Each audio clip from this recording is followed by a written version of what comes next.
Bonjour Martine, je suis très heureux d'être à tes côtés ce jeudi 18 août 2011 et de t'entretenir d'un sujet qui est bien trop souvent minoré et hélas mal connu du grand public. Je veux parler de l'oubli de soi. Sais-tu ce que j'entends par oubli de soi, Martine ? Veux-tu parler de notre manque d'introspection, de notre course effrénée qui nous éloigne de l'essentiel, donc de nous-mêmes? Oui, en quelque sorte, et je vais développer ce sujet tel que moi-même je l'ai analysé. L'oubli de soi n'est pas le seul obstacle à votre épanouissement et à votre bonheur, mais il est une de ces pierres d'achoppement. Il commence très tôt, par votre éducation coercitive, réductrice, contraignante et dogmatique. L'enfant ne peut que rarement s'exprimer, et l'adulte lui rappelle sans cesse qu'il n'est qu'un enfant, qu'il n'a donc pas droit à la parole, et encore moins, hélas, à s'autoriser à la prendre. En période d'adolescence, les conflits sont bien souvent nombreux, et l'adulte est encore plus autoritaire et hermétique à toute compréhension de ce que son jeune vit et exprime. Arrivés à l'âge adulte, vous êtes encore moins disponible à l'écoute de vous-même. Les responsabilités, les enjeux et les défis que vous rencontrez ne vous laissent guère de répit. Vous courez, vous stressez, vous abîmez vos corps en ne les respectant pas, vous râlez, vous pestez contre la terre entière, contre la société qui est injuste, contre les riches, contre vos parents, vos amis, vos enfants, etc.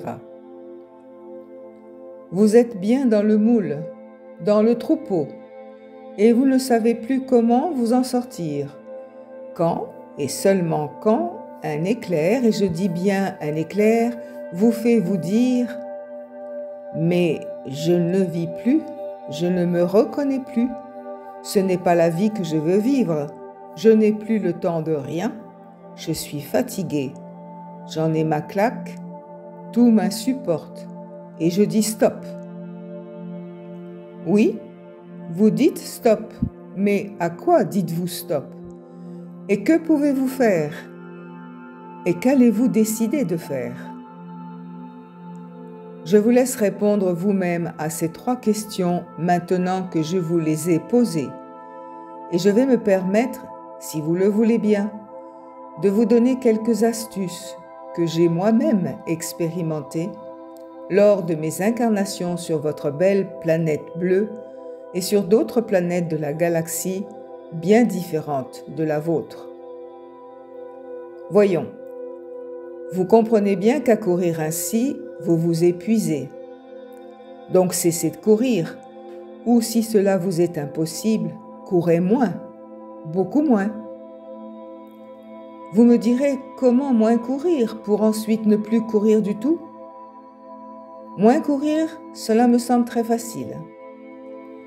Commencez donc par éliminer de votre quotidien tout ce qui vous pèse, tout ce qui vous mange votre temps, et tout ce que vous ne faites qu'à contre-cœur, par obligation, par habitude, par routine. Réfléchissez et listez-les, puis éliminez-les en ne tenant compte que de votre but premier. Vous libérez du temps et préservez votre énergie. Je vous donne un exemple banal. Vous avez l'habitude de visiter votre belle famille chaque semaine ou de la recevoir chaque semaine. Et cette habitude vous est devenue une obligation contraignante. Pourquoi ne la modifiez-vous pas?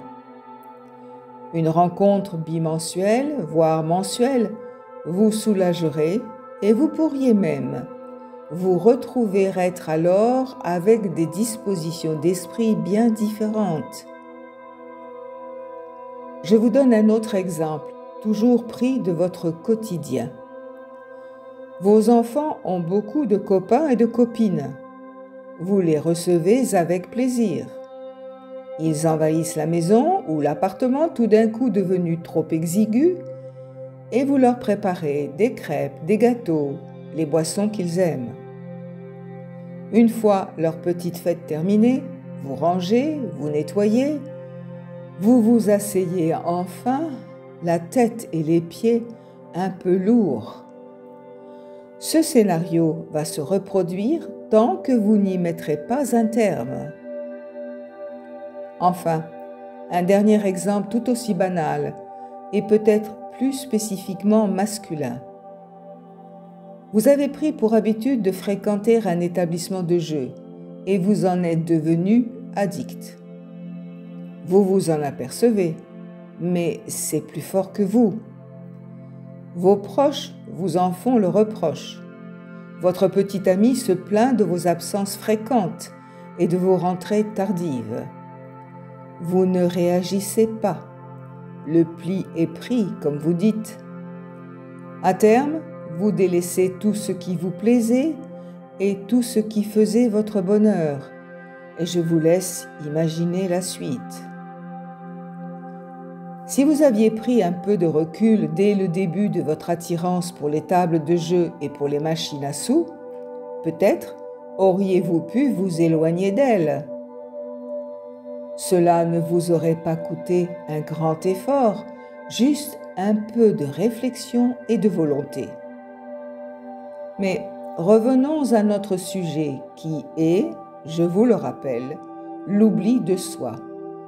Vous pouvez constater par ces 3 exemples que l'oubli de soi peut revêtir de nombreuses situations, ce qui me fait dire à juste titre que l'écoute de soi doit être permanente pour vous les êtres de la terre, tiraillés que vous êtes par les tentations de tous bords, comme l'achat du dernier iPhone, ou du dernier modèle de procédé télévisuel, ou par l'acquisition de cette petite maison en pierre un peu perdue dans la montagne, ou par le désir pour vous, mesdames, de faire disparaître ces quelques centimètres disgracieux qui alourdissent votre silhouette et qui ne vous font pas ressembler à ces jeunes femmes filiformes ou à ces playmates des magazines People, tiraillés que vous êtes par vos propres faiblesses, et enfin tiraillés que vous êtes parce que vous croyez pouvoir vous apporter le bonheur.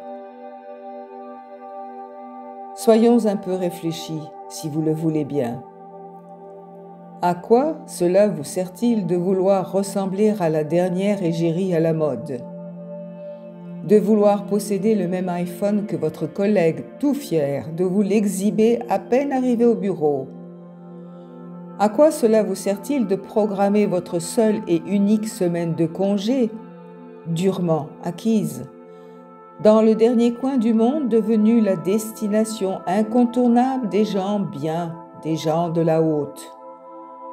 À quoi cela vous sert-il de faire comme tout le monde et de vouloir être comme tout le monde? J'aimerais que vous me répondiez. Mais je vous vois réfléchir, c'est déjà bien, et je ne vous entends que très peu. Vous me dites, mais à être heureux tout simplement. Bien. Et une fois que vous avez ce dernier iPhone, un nouveau modèle déjà prêt dans les cartons du constructeur sortira très vite et votre iPhone ne vous plaira donc plus. Vous allez souhaiter l'autre modèle, n'est-ce pas? Toujours si je suis votre raisonnement pour être heureux. Mais vous ne le serez jamais ainsi. Vous me dites aussi qu'il faut bien que vous suiviez le mouvement, que vous soyez moderne, in, dans le vent, que vos enfants profitent des dernières technologies, qu'ils sachent jouer du violon, qu'ils connaissent les grandes stations de ski,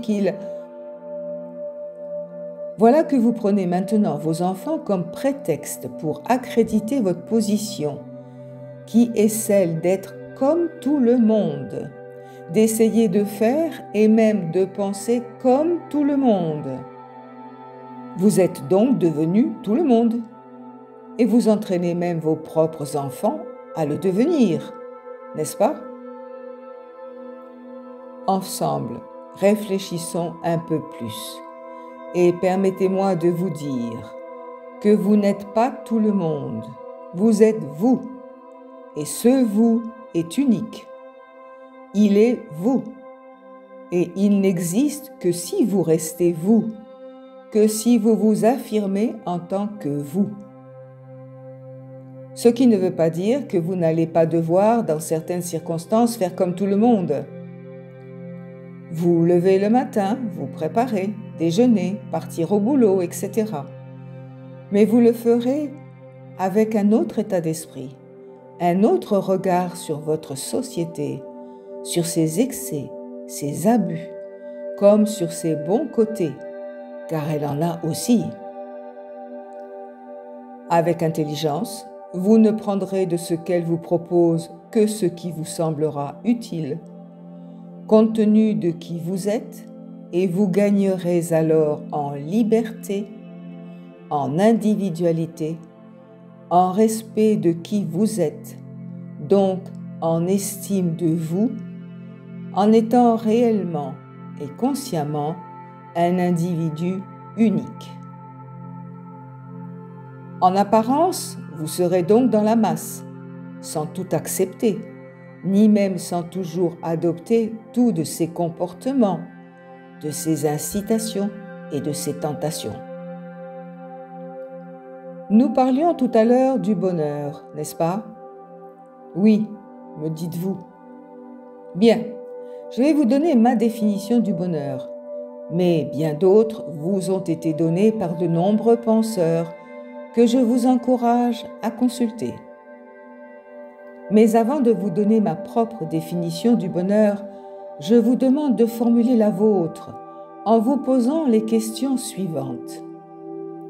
Qu'est-ce que j'entends par être heureux? Qu'est-ce qui fait mon bonheur aujourd'hui? Qu'est-ce qui pourrait me rendre encore plus heureux? Le bonheur est un art de vivre. Il est ce que vous-même vous êtes. Il n'est ni matériel ni extérieur à vous. Il est en vous. Il se cultive et il s'entretient chaque jour par la volonté, le courage et la joie de vivre. Le bonheur ne s'invente pas. Il se crée et se transmet comme se transmettent les pensées de joie et d'amour. Je vous sens très interrogatif et même pour beaucoup, franchement dérouté. Je le comprends et je vais vous aider en développant un peu ma définition du bonheur. N'êtes-vous pas heureux quand votre épouse le matin vous souhaite une bonne journée et vous embrasse avec tendresse? N'êtes-vous pas heureux quand le soleil illumine votre ciel? Quand le petit dernier vous voyant vous tend ses petits bras, quand la place de parking se libère juste au moment où vous vous présentez, quand la secrétaire vous dit gentiment son bonjour matinal, un peu froissé car elle a fait la fête, Commencez donc par remarquer ces petits bonheurs qui feront de vos journées de belles journées à vivre. Mais vous me direz, j'ai aussi toutes les contrariétés, les merdes, comme une roue qui crève, la grève de la cantine, mes gosses à aller chercher alors que je suis bloquée dans les embouteillages, etc. Oui, ce sont des événements qui vous irritent et qui pourraient gâcher votre bonne humeur. Mais ne pourriez-vous pas les prendre avec légèreté et philosophie en vous disant « Je vais changer ma roue, cela me fera vérifier si je sais encore le faire et si j'ai bien tout le matériel dans la voiture. Cette grève est certes gênante. Comment vais-je faire? Je vais réfléchir et je vais trouver une solution. Ce n'est pas le premier embouteillage et ce ne sera pas le dernier. Heureusement, j'ai un plan B. » N'êtes-vous pas des as de la débrouillardise et de grands râleurs aussi? Je vous fais confiance, vous saurez trouver là où les solutions. Maintenant, relisons ensemble ma définition du bonheur. Le bonheur est en vous, il se crée, etc. Oui, il l'est, mais il ne peut s'exprimer que si vous le laissez s'exprimer, en mettant toujours plus de joie et d'amour dans votre vie de tous les jours.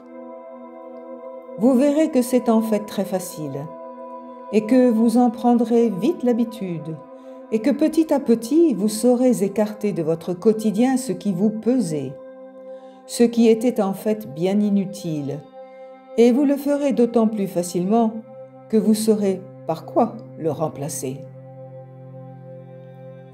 J'ose espérer que ces quelques réflexions que j'ai eu plaisir à vous livrer vous auront intéressé et surtout qu'elles vous donneront l'envie de mieux organiser vos vies en pensant réellement à vous en tant qu'être unique, désireux d'être heureux et de rendre son entourage heureux. Je remercie Martine qui me connaît bien et que j'estime, et je la retrouverai très volontiers pour un autre sujet de réflexion à partager avec vous. Votre ami et frère de lumière, Raphaël.